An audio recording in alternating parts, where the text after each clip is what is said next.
ఈ వృశ్చిక రాశి వారికి ఈ మంగళవారం రోజున దశమంలో కేతువు సంచరించడం వల్ల వృత్తి ఉద్యోగ వ్యాపారాలన్నీ సజావుగా ముందుకు సాగుతాయి. నిరాడంబరంగా విజయాలను సాధిస్తారు. సంతోషకర వాతావరణం నెలకొంటుంది. భగవంతుని ఆశీస్సులు కూడా అందుకుంటారు. జన్మరాశిలో బుధ సంచారం వల్ల గట్టి పోటీని ఎదుర్కొని విజయం సాధిస్తారు. వ్యాపారాభివృద్ధి, ఆర్థికాభివృద్ధి బాగుంది. జన్మరాశిలో శుక్ర సంచారం వల్ల స్త్రీలతో కలిసి కొన్ని కార్యక్రమాలు సునాయాసంగా పూర్తి చేస్తారు. విందు వినోదాల్లో పాల్గొంటారు. సంతోషంగా కాలం గడుపుతారు. జన్మరాశిలో చంద్రుడు సంచరిస్తున్నాడు. జన సంబంధాలు పెరుగుతాయి. జీవిత భాగస్వామి సహకారం బాగుంటుంది. మనసుకు నచ్చే సంఘటనలు కూడా ఈరోజు జరుగుతాయి.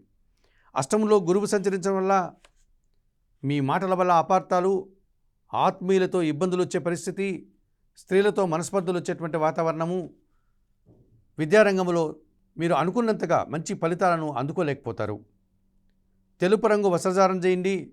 సిద్ధి సాయినాథుని దర్శనం చేసుకోండి. సిద్ధి సాయినాథుని ఆరాధించండి. గురువులకు చేతనైనంత వరకు సేవ చేసి వారి ఆశీస్సులు అందుకోవడం వల్ల సంతోషంగా ప్రశాంతంగా ఉంటారు.